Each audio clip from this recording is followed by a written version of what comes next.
Welcome back to the Leadership Momentum Sprint.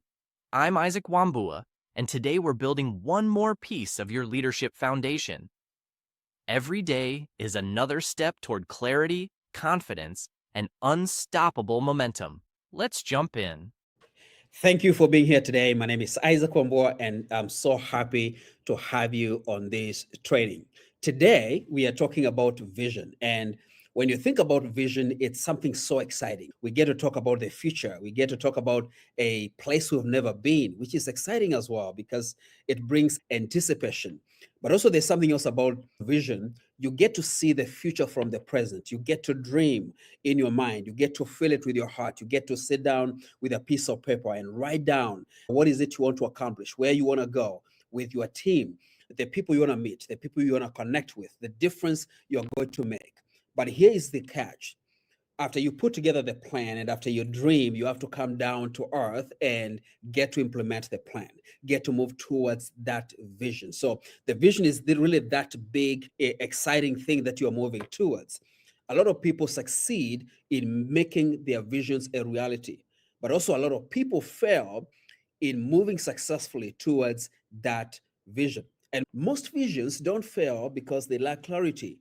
Most visions fail when leaders speak in a way that their teams cannot carry forward.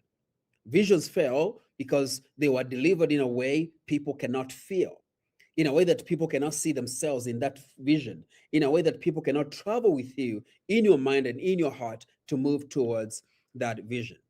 And you can have the right direction, you can have the right strategy, you can have the right intentions, yet still lose momentum if your words don't land in the hearts of the people you lead. So today we are going to talk about the language that you're going to use, and specifically the human-centered language. So many times, somehow, we either ignore or we forget that we are humans first before we became leaders. We are humans before we became the CEO. We are humans before we became the manager. You have to use a human centered language. I like to say, just use a normal people language. And I get it. Your company has some terms they use, maybe some specific industry, esoteric terms, or just some words and terms you use within your company. That's okay. But when you're communicating with people, you have to think about the person behind the role, the person behind the desk, the person behind the forklift, the person behind the wheel. So there's always a human behind the task, the role, and the position. So when you don't speak in a way that your words are going to land in the hearts of the people you lead, then your vision is likely to fail. Vision only works when people can feel it, only works when people can repeat it, only works when people can act on it. And today, you are stepping into that kind of leadership that makes that possible. And I know it's possible for you. Today, we are going to rewrite your vision so it actually connects with your people, so it doesn't just sound good on paper, but moves people into action, because that's important. You got to take action so you can get results.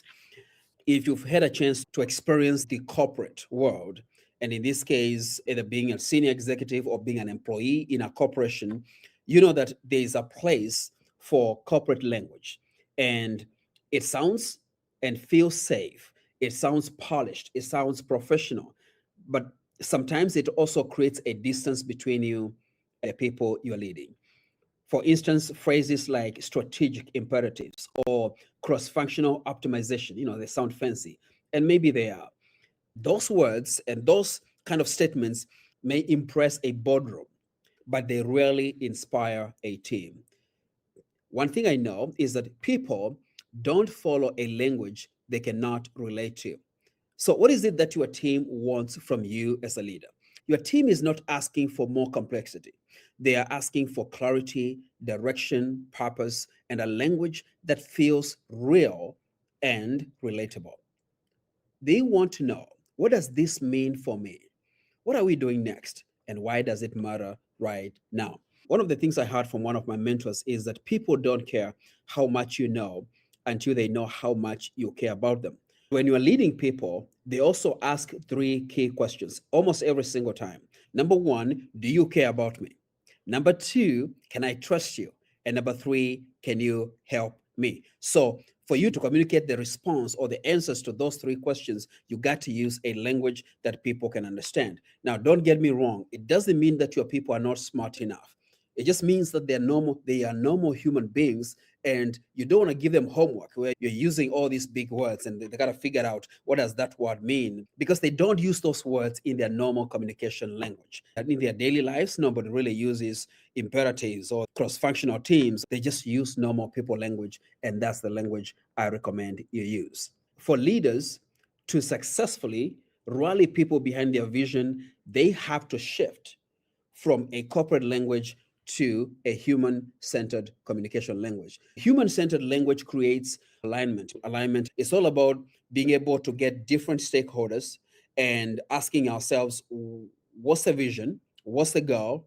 And where are we going? And we all move towards the same direction. We don't have to agree on everything. If we can, that would be great. But alignment is all about getting to move towards the same direction willingly. A human centered language creates alignment because number one, it's short, it is simple, it is grounded, it is repeatable, and also emotionally clear. And when you use a human centered language, it sounds like a leader talking to their people, not a document or a memo talking at them. So today, I want to ask you to take one message you communicate often, something you say in meetings or emails or updates, and rewrite that message using a human centered language, not to sound smarter, but to sound clearer. And consider using a language your team would actually use. Speak the way they speak and say it in a way that they would say it, or even a way they would be able to repeat. And this is how a vision becomes followable. When your words feel human, your vision becomes believable. And when your vision is believable, people tend to move, and they tend to move towards the same direction. They tend to move towards that direction with less resistance. So, as we end this lesson, I want to remind you that when you choose words that your team can feel, your leadership becomes magnetic. When your message is clear, your people move with confidence. And when your vision is simple, it becomes strong enough to follow. This is how you stop managing effort and you start multiplying impact.